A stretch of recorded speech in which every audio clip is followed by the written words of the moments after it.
നമസ്കാരം. നേരം വൈകുന്നേരത്തിലേക്ക് എല്ലാ പ്രേക്ഷകർക്കും സ്വാഗതം. നമുക്ക് ഒരുപാട് വാർത്തകളുണ്ട്. ശബരിമലയിൽ വലിയ തിരക്ക് അനുഭവപ്പെടുകയാണ്. കഴിഞ്ഞ കുറേ മണിക്കൂറുകൾ എന്ന് പറയുന്നത് വലിയ ഒരു ആശങ്കയുടെ മണിക്കൂറുകളായിരുന്നു. ഇപ്പോഴും തിരക്ക് നിയന്ത്രണ വിധേയമാണ് എന്ന് പറയുമ്പോഴും നല്ല തിരക്ക് അനുഭവപ്പെട്ടുകൊണ്ടിരിക്കുകയാണ്. അതുൾപ്പെടെ നിരവധി വാർത്തകളുണ്ട്. നമുക്ക് വിശദമായി തന്നെ ഇന്നത്തെ ഫോക്കസ് വാർത്തകളിലേക്ക് കടക്കാം. സ്വാഗതം.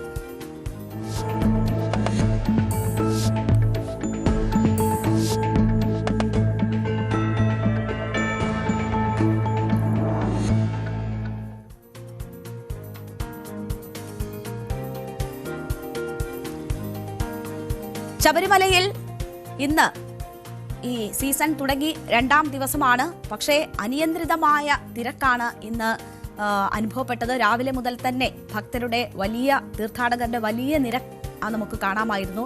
ഉച്ചയോടുകൂടി അത് വലിയ ആശങ്കയുടെ മുനമ്പിലേക്ക് നമ്മെ കൊണ്ടുപോകുന്ന ഒരു സാഹചര്യമാണ് ശബരിമലയിൽ സൃഷ്ടിക്കപ്പെട്ടത്. ഏതാണ്ട് 1 ലക്ഷത്തോളം തീർത്ഥാടകർ ഈ 2 ദിവസങ്ങളിലും എത്തി എന്നതാണ് കണക്കാക്കപ്പെടുന്നത്. അപ്പോൾ ഈ സ്പോട്ട് ബുക്കിംഗ് വഴി എത്തുന്നവർ, വെർച്വൽ ക്യൂ വഴി എത്തുന്നവർ, ആ 2 പേരുടെയും എണ്ണം നിശ്ചയിച്ചിട്ടുള്ളതാണ്. പക്ഷേ ഈ സ്പോട്ട് ബുക്കിംഗിൽ കൂടുതൽ ആളുകൾക്ക് അവസരം കൊടുത്തു എന്നതാണ് ഇപ്പോൾ മനസ്സിലാക്കുന്നത്. അത് ഒരു പ്രശ്നമായി വരുന്നു. മാത്രവുമല്ല, കാനനപാത വഴിയൊക്കെ ആളുകൾ കൂടുതലായും സന്നിധാനത്തേക്ക് എത്താൻ ശ്രമിച്ചുകൊണ്ടിരിക്കുന്നു. അതും വലിയ പ്രശ്നമായി. അതാണ് ഒരു കൈവിട്ട കളിയിലേക്ക് ശബരിമലയിൽ കാര്യങ്ങൾ കൊണ്ടുപോയത്. എന്തായാലും വലിയ ആശങ്കയുടെ ആ മണിക്കൂറുകൾ ഇപ്പോൾ കടന്നുപോയിരിക്കുകയാണ്. ദൃശ്യങ്ങളിൽ നമുക്ക് കാണാം, ഇപ്പോഴും വലിയ തിരക്ക് അനുഭവപ്പെടുന്നുണ്ട്. ഇത് നേരത്തെയുള്ള ദൃശ്യങ്ങളാണ്. ചിലർ ബാരിക്കേഡുകൾ മറികടന്ന് പോകാൻ ശ്രമിക്കുന്നത് നമ്മൾ കാണുന്നുണ്ടായിരുന്നു. പോലീസിന് നിയന്ത്രിക്കാൻ കഴിയുന്നതിനും അപ്പുറം ഉള്ള തീർത്ഥാടകർ അവിടേക്ക് എത്തുകയും പലരും നിർദ്ദേശങ്ങൾ മറികടന്നുകൊണ്ട് ബാരിക്കേഡുകളും മറ്റും മറികടന്ന് സന്നിധാനത്തേക്ക് എത്താൻ ശ്രമിക്കുന്നതുമൊക്കെയാണ് കണ്ടുകൊണ്ടിരുന്നത്. തീർത്തും ആശങ്കയുടെ മണിക്കൂറുകളാണ് കടന്നുപോയത് എന്ന് തന്നെ പറയാം. ഈ തിരക്ക് നിയന്ത്രണാതീതമായതോടുകൂടി എന്തും സംഭവിക്കുമോ എന്നൊരാശങ്ക ഉടലെടുത്തിരുന്നു. സംസ്ഥാന സർക്കാർ ആവശ്യപ്പെട്ട കേന്ദ്രസേന ഇതുവരെ എത്തിയിട്ടില്ല സന്നിധാനത്ത് എന്നൊരു സാഹചര്യമുണ്ട്. കേന്ദ്രസേന എത്താൻ ഇനിയും 2 ദിവസം കൂടി എടുക്കും എന്നതാണ് മനസ്സിലാകുന്നത്. ഡൽഹി സ്ഫോടനവുമായി ബന്ധപ്പെട്ടൊക്കെയുള്ള കാര്യങ്ങൾ ചൂണ്ടിക്കാട്ടിക്കൊണ്ടാണ് കേന്ദ്രസേന എത്തുന്നത് വൈകുന്നതിൻ്റെ കാരണങ്ങൾ വിശദീകരിക്കപ്പെടുന്നത്.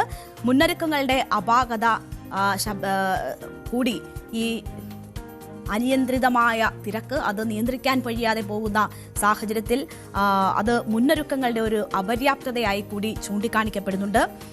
അക്കാര്യം Devaswom board president K Jayakumar തന്നെ ഒരു ഘട്ടത്തിൽ സ്ഥിരീകരിച്ചു. ആശങ്കയുടെ മണിക്കൂറുകളിൽ മാധ്യമങ്ങളെ കണ്ടപ്പോഴാണ് Devaswom board president K Jayakumar മുന്നൊരുക്കങ്ങളിൽ അപാകതയുണ്ട് എന്ന കാര്യം സൂചിപ്പിച്ചത്.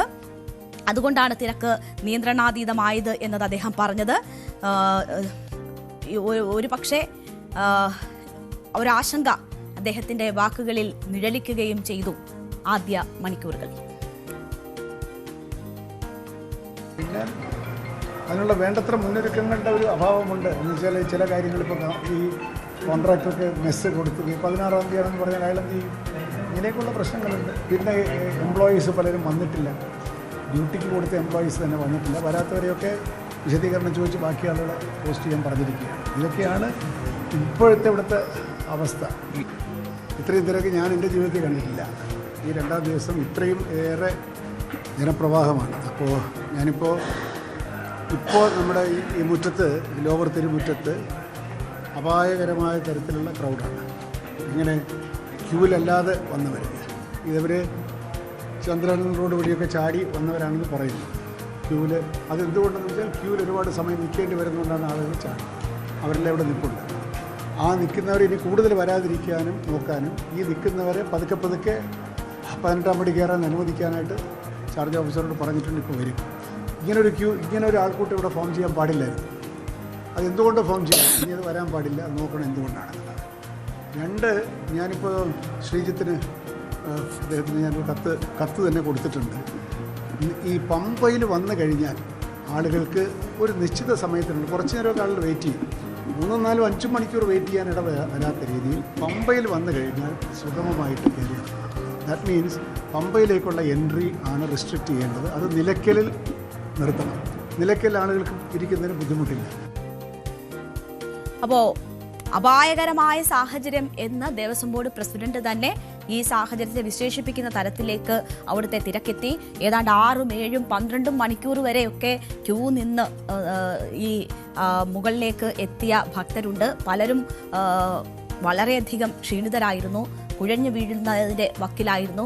ദേഹാസ്വാസ്ഥ്യമൊക്കെ അനുഭവപ്പെടുന്ന ആളുകളെ നമുക്ക് കാണാമായിരുന്നു. മാത്രവുമല്ല, ചിലരൊക്കെ തീർത്ഥാടനം പൂർത്തിയാക്കാതെ മടങ്ങിപ്പോകുന്ന സാഹചര്യവും ഉണ്ടായി എന്നതാണ് മനസ്സിലാക്കുന്നത്. അപ്പോൾ വലിയ രീതിയിലുള്ള ഈ കാര്യങ്ങൾ കൈകാര്യം ചെയ്യുന്നതിലുള്ള ഒരു പാളിച്ച എന്തായാലും 2ാം ദിവസം സംഭവിച്ചിരിക്കുന്നു എന്ന കാര്യത്തിൽ സംശയമില്ല. മാത്രവുമല്ല, അനിയന്ത്രിതമായ ഒരു തിരക്ക് ഇതുവരെ കണ്ടിട്ടില്ലാത്ത രീതിയിൽ നമുക്കറിയാം, ശബരിമലയുമായി ബന്ധപ്പെട്ട് ദീർഘനാൾ സേവനം അനുഷ്ഠിച്ചതിൻ്റെ പാരമ്പര്യമൊക്കെ പുതിയ ദേവസ്വം ബോർഡ് പ്രസിഡന്റ് കെ ജയകുമാറിനെ സംബന്ധിച്ചുണ്ട്. അദ്ദേഹം പറയുന്നു, തന്റെ ജീവിതകാലത്ത് ഒരിക്കൽ പോലും താൻ കണ്ടിട്ടില്ല, 2ാം ദിവസം തീർത്ഥാടന കാലം തുടങ്ങി 2ാം ദിവസം ഇത്രയധികം തിരക്കുള്ള ഒരു ദിവസം അനുഭവപ്പെട്ടിട്ടില്ലെന്നാണ്. കഴിഞ്ഞ വർഷം ഇതേ സമയം 2ാം ദിവസം വന്നിരുന്ന തീർത്ഥാടകരുടെ എണ്ണം 29,000 ആണെങ്കിൽ ഇപ്പോൾ 55,000 കടന്ന് ഭക്തരുടെ എണ്ണം എത്തിയിരിക്കുന്നു. ഏതാണ്ട് ഉച്ചയോട് കൂടി ആകുമ്പോൾ തന്നെ എന്ന നിലയാണ് ഉള്ളത്. അതാണ് അനിയന്ത്രിതമായി ആളുകൾ അവിടേക്ക് എത്തുന്നു, അത് തടയാൻ കഴിയുന്നില്ല. ഈ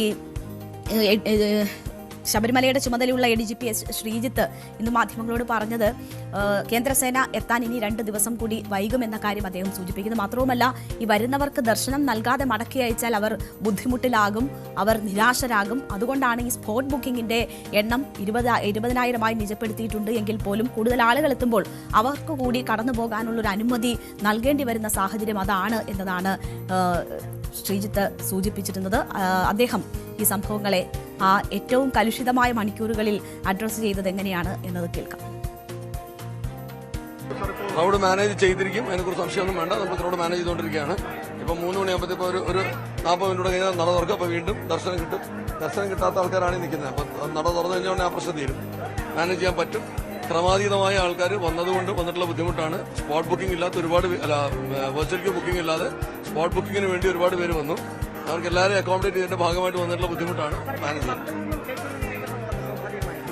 പമ്പയിൽ നിന്ന് കയറ്റിവിടാതിരിക്കുന്നില്ല, ഇപ്പോഴും കയറ്റിവിടുന്നുണ്ട്. പക്ഷേ നിലയ്ക്കലാണ് നമ്മൾ സ്റ്റോപ്പ് ചെയ്തിരിക്കുന്നത്. ഫോഴ്സ് നമുക്ക് പര്യാപ്തമാണ്. ഫോഴ്സിന്റെ കുറവുണ്ടല്ലോ ഇത് ആൾക്കാർ കാട്ടിനകത്ത് കയറി വരുന്നല്ലേ. അതുപോലെ കേന്ദ്ര സേനകൾ കുറച്ച് വൈകി എന്നുള്ളൊരു കാര്യം ഇങ്ങനെ വരുന്നുണ്ട്. കേന്ദ്ര സേനകൾ നമ്മളുടെ കാരണം അവർ എത്തിക്കോളും, അവരെത്തും, പുറപ്പെട്ടിട്ടുണ്ട്, അവരെത്തും. നിലയ്ക്കലാണോ സാർ ഇപ്പോൾ ഇവരെ ഹാൾട്ട് ചെയ്യാൻ വേണ്ടി നമ്മൾ കൂടുതൽ ആൾക്കാരെ തങ്ങാൻ വേണ്ടി സൗകര്യം ഒരുക്കുന്നത് നിലയ്ക്കലായിരിക്കും? തൽക്കാലത്തേക്ക് നിലയ്ക്കൽ വണ്ടികൾ ഇവിടുത്തെ തിരക്ക് ഈ തിരക്കൊന്ന് തീരുന്നത് വരെ വണ്ടികൾ തൽക്കാലം നിലയ്ക്ക് തടയാൻ പറഞ്ഞിട്ടുണ്ട്. അത് കഴിഞ്ഞ് കഴിഞ്ഞാൽ റിലീസ് ചെയ്യും. കുടിവെള്ളം കിട്ടുന്നില്ല, ലഘുഭക്ഷണം കിട്ടുന്നില്ല എന്നൊക്കെയുള്ള ചില പരാതി. അതിനുള്ള ആവശ്യത്തിനുള്ള ആൾക്കാർ കൂടുതലാക്കാൻ വേണ്ടി നമ്മൾ ദേവസ്വത്തോട് പറഞ്ഞിട്ട് ദേവസ്വം കൊടുത്തോണ്ടിരിക്കുന്നുണ്ട്. ഇങ്ങനെ പിന്നീട് ഏറെ പണിപ്പെട്ടാണ് കാര്യങ്ങൾ നിയന്ത്രണ വിധേയമാക്കിയത്. തിരക്ക് മൂലം ദർശന സമയം 2 മണിവരെ നീട്ടുന്ന സാഹചര്യമുണ്ടായി. അങ്ങനെ ദർശന സമയം 2 മണിവരെ നീട്ടിക്കൊടുത്തുകൊണ്ടാണ് ഈ പ്രശ്നത്തിന് ഒരു പരിധിയോളം പരിഹാരം കാണാനായത്. ഈ കുട്ടികൾ ഉൾപ്പെടെ കുട്ടികളുമായൊക്കെ എത്തിയവർ വലിയ രീതിയിലാണ് ബുദ്ധിമുട്ടുകൾ അനുഭവിച്ചത്. വെള്ളവും ഭക്ഷണവും ഒക്കെ കിട്ടാതെ കുട്ടികൾ വലിയ രീതിയിൽ അവശരാകുന്ന സാഹചര്യം ഉണ്ടായിരുന്നു. ബാരിക്കേഡുകളും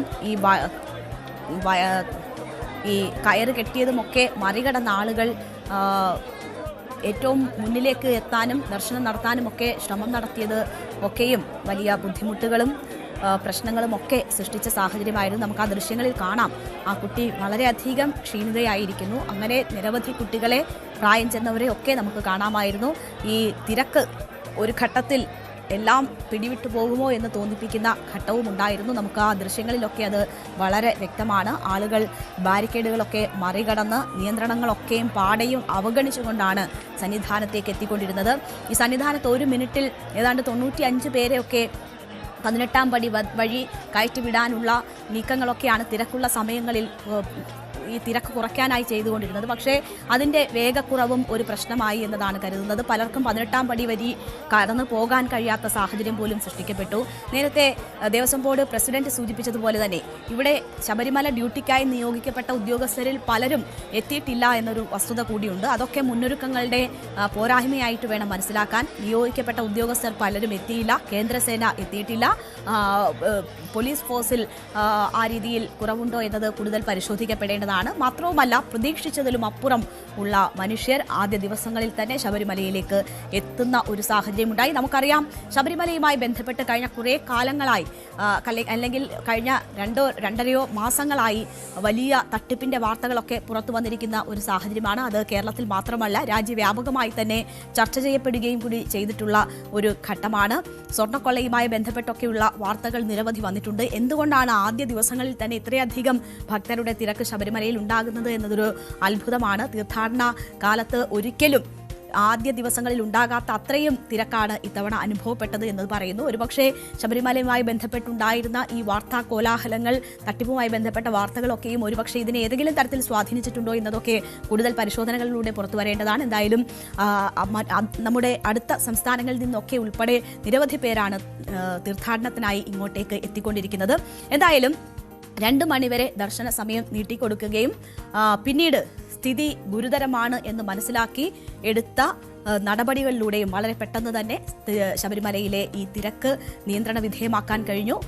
പമ്പയിൽ നിന്ന് കയറ്റി വിടുന്നവരുടെ എണ്ണം നിയന്ത്രിച്ചുകൊണ്ട് ആ സന്നിധാനത്തെ തിരക്ക് ഒരു പരിധിവരെ നിയന്ത്രണത്തിൽ കൊണ്ടുവരാനാണ് ശ്രമിച്ചത്. ഇനിയും വരുന്ന ദിവസങ്ങളിൽ കൂടുതൽ തീർത്ഥാടകർ എത്തിയേക്കാം. ആ സമയങ്ങളിലും ജാഗ്രതയോടു കൂടിയുള്ള ഇടപെടൽ വേണമെന്ന ഒരു ഓർമ്മപ്പെടുത്തലായി ഈ സംഭവം മാറുകയാണ്. അപ്പോൾ ഇതിനുശേഷം വീണ്ടും ദേവസ്വം ബോർഡ് പ്രസിഡന്റ് മാധ്യമങ്ങളെ കാണുമ്പോൾ ഇപ്പോൾ സ്ഥിതി നിയന്ത്രണ വിധേയമാണ് എന്നത് അദ്ദേഹം സ്ഥിരീകരിക്കുന്നു. നേരത്തെ പറഞ്ഞ ഈ മുന്നൊരുക്കങ്ങളിൽ ഉൾപ്പെടെയുള്ള വീഴ്ചകൾ എന്ന ആ കാര്യങ്ങളിൽ നിന്ന് അല്പം പിൻവലിഞ്ഞുകൊണ്ട് എല്ലാം നോർമലൈസ് ചെയ്തുള്ള ഒരു പ്രതികരണമാണ് പിന്നീട് ദേവസ്വം ബോർഡ് പ്രസിഡന്റിന്റെ ഭാഗത്തു നിന്നും ഉണ്ടായത്. കാര്യങ്ങൾ നിയന്ത്രണ അധീനമാണ്, അനിയന്ത്രിതമാണെന്നോ അല്ലെങ്കിൽ ആശങ്കാജനകമാണോ എന്നും പറയത്തക്ക സാഹചര്യമില്ല. ആകെ കൂടെ 1 ലക്ഷം ആളുകളാണല്ലോ നമുക്ക് സ്പോട്ട് ബുക്കിങ്ങിലൂടെയും മറ്റതിലൂടെ വരുന്നത്. കുറച്ച് ഒരുപക്ഷെ ഇതൊന്നുമില്ലാത്തവരും കയറിയിട്ടുണ്ടാവണം.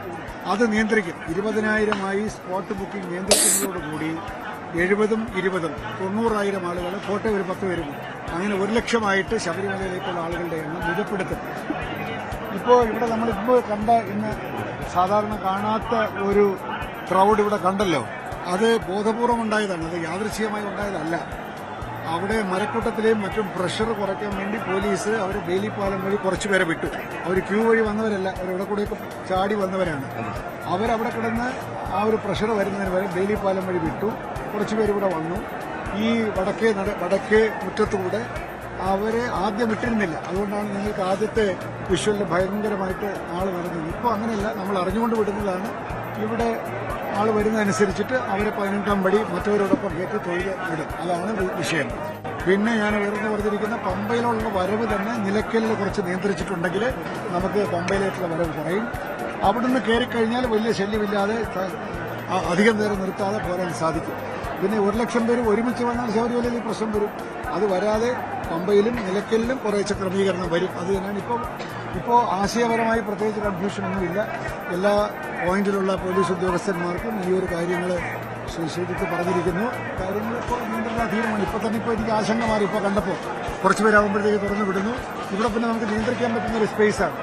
എല്ലാവർക്കും 18-ാം പടി കയറുകയും ചെയ്യാം. നമ്മുടെ ഉദ്ദേശം എന്താണ്? ലോ ആൻഡ് ഓർഡർ എൻഫോഴ്സ് ചെയ്യുക എന്നുള്ളതല്ല.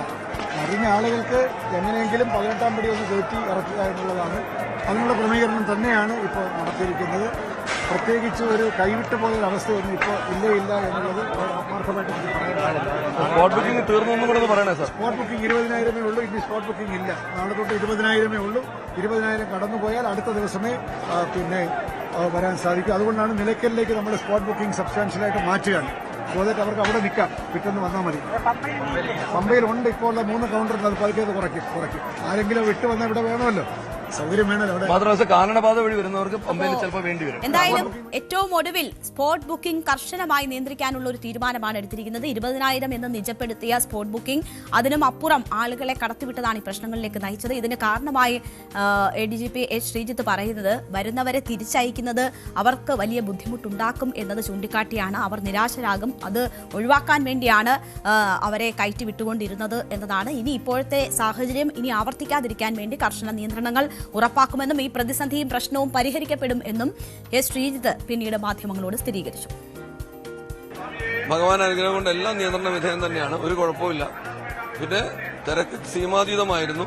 പിന്നെ സ്പോട്ട് ബുക്കിംഗ് ഇപ്പം നിർത്തിവെച്ചിട്ടുണ്ട്, തീർന്നു. ഇന്നത്തെ നാളത്തേക്ക് തീർന്നു. അപ്പൊ അങ്ങനെ സ്പോട്ട് ബുക്കിംഗ് പ്രതീക്ഷിച്ച് വന്നവർ സ്പോട്ട് ബുക്കിംഗിന് അനുവദനീയമായ കോടതി അനുവദിച്ചിട്ടുള്ള ലിമിറ്റേക്കാളൊക്കെ ഒരുപാട് കൂടുതൽ ആൾക്കാർ വന്നതുകൊണ്ടും ആ വന്നവർ തന്നെ ക്യൂ ഒന്നും പാലിക്കാതെ കാട്ടിനകത്തോടെ കയറി വന്നതുകൊണ്ട് കൂടിയാണ് ഈ കൺഫ്യൂഷൻ ഉണ്ടായത്. അതിപ്പോ തീർന്നു. കാരണം ഈ തുടങ്ങുന്ന ദിവസങ്ങളിൽ ഇങ്ങനെ അൺപ്രസിഡന്റഡ് ആയിട്ടുള്ള ഈ ഒരു ക്രൗഡ് ഇതുവരെ ഉണ്ടായിട്ടില്ല. മിനിഞ്ഞാന്ന് തുടങ്ങിയ ദിവസം സാധാരണ വൈകുന്നേരങ്ങളിൽ 5000-10000 ഒക്കെ വന്നു. കഴിഞ്ഞ കൊല്ലം 29,000 വന്നപ്പോൾ ഭയങ്കര നമ്പറാന്ന് നമ്മൾ പറഞ്ഞു. ഇക്കൊല്ലം 55,000 ആയി. അപ്പം അത് ഞാനതിന് ഒരു തരത്തിൽ പോസിറ്റീവായിട്ട് കാണുന്നത്. ഭഗവാനെ കാണാനായിട്ടുള്ള ആൾക്കാരെ ത്വര കൂടുന്നു, ഭക്തരുടെ സംഖ്യ കൂടുന്നു, അവരെന്ത് ത്യാഗവും സഹിച്ച് വരാൻ തയ്യാറാണെന്നുള്ളത് വളരെ പോസിറ്റീവായിട്ടുള്ള ഒരു കാര്യമാണ് ഞാൻ കാണുന്നത്. തീർച്ചയായും വളരെ പോസിറ്റീവായാണ് ഇതിനെ കാണുന്നത് എന്നതാണ് അദ്ദേഹം രണ്ടാം ഘട്ടത്തിൽ വിശദീകരിച്ചത്. പക്ഷേ ദേവസ്വം ബോർഡ് പ്രസിഡന്റ് പറഞ്ഞു ഇനി സ്പോട്ട് ബുക്കിംഗ് കൃത്യമായ നിയന്ത്രണങ്ങളോടെ നടത്തുള്ളൂ എന്ന് പറഞ്ഞു. വേലി പാലം വഴി ആളുകളെ കൂടുതലായി കടന്നു വരാൻ അനുവദിച്ചതും ഒരു പ്രശ്നമായി കണക്കാക്കുന്നു. അപ്പോൾ ആ കാര്യങ്ങളിലൊക്കെ വരും ദിവസങ്ങളിൽ കർശനമായ നിയന്ത്രണം ഉണ്ടാകുമെന്നതാണ് മനസ്സിലാക്കുന്നത്. കാനനപാത വഴി എത്തിയ ആളുകൾ അത് പ്രതീക്ഷിച്ചതിലും അപ്പുറമായിരുന്നു. അവരുടെ ആ വരവും ഈ സന്നിധാനത്ത് വലിയ രീതിയിലുള്ള പ്രശ്നങ്ങൾ സൃഷ്ടിച്ചു. വലിയ ഒരു ഏതെങ്കിലും തരത്തിലുള്ള അനിഷ്ട സംഭവങ്ങളിലേക്ക് കാര്യങ്ങൾ നീങ്ങുമോ എന്നൊരു സാഹചര്യം വരെ എത്തിച്ചു. ഭാഗ്യം കൊണ്ടാണ് ഇന്നത്തെ ദിവസം ഇങ്ങനെ സമാധാനപരമായി കടന്നു പോകുന്നത്. നമുക്കറിയാം ഭക്തിയുടെ പേരിൽ പലയിടത്തും ഉണ്ടാകുന്ന ആൾക്കൂട്ടങ്ങൾ വലിയ വലിയ ദുരന്തങ്ങൾ സമ്മാനിച്ചിട്ടുള്ള സാഹചര്യങ്ങളുണ്ട്. ശബരിമലയും അത്തരം സംഭവങ്ങൾക്ക് വേദിയായിട്ടുണ്ട്. ഒരു തരത്തിലും അത്തരം സംഭവങ്ങൾ ആവർത്തിക്കപ്പെടാതിരിക്കാനുള്ള എല്ലാ വിധത്തിലുമുള്ള നടപടികൾ ഉണ്ടാകണം. അത് കർശനമായി പാലിക്കുകയും വേണം. വരുന്ന ഭക്തർക്കും അത്തരമൊരു ബോധ്യം ഉണ്ടാകണം. ഭക്തർ അവിടെ എത്തുമ്പോൾ പറയുന്ന നിർദ്ദേശങ്ങൾ പാലിക്കാൻ അവർ ബാധ്യസ്ഥരാണ്. അതിനപ്പുറം പോയാൽ നഷ്ടം അവരവർക്ക് തന്നെയാണ് എന്ന ബോധ്യത്തോടു കൂടിയുള്ള പെരുമാറ്റവും സഹകരണവും ഭക്തരുടെ പക്കൽ നിന്നും ഉണ്ടാകണമെന്ന് കൂടി ആഗ്രഹിക്കുകയാണ്. ഒരു തരത്തിലും അവിടെ യാതൊരു വിധത്തിലുമുള്ള പ്രശ്നങ്ങളോ ദുരന്തങ്ങളോ ഉണ്ടാകാതിരിക്കാനുള്ള ജാഗ്രത എല്ലാ സംവിധാനങ്ങളും പുലർത്തട്ടെ എന്ന് നമുക്ക് ആശിക്കാം.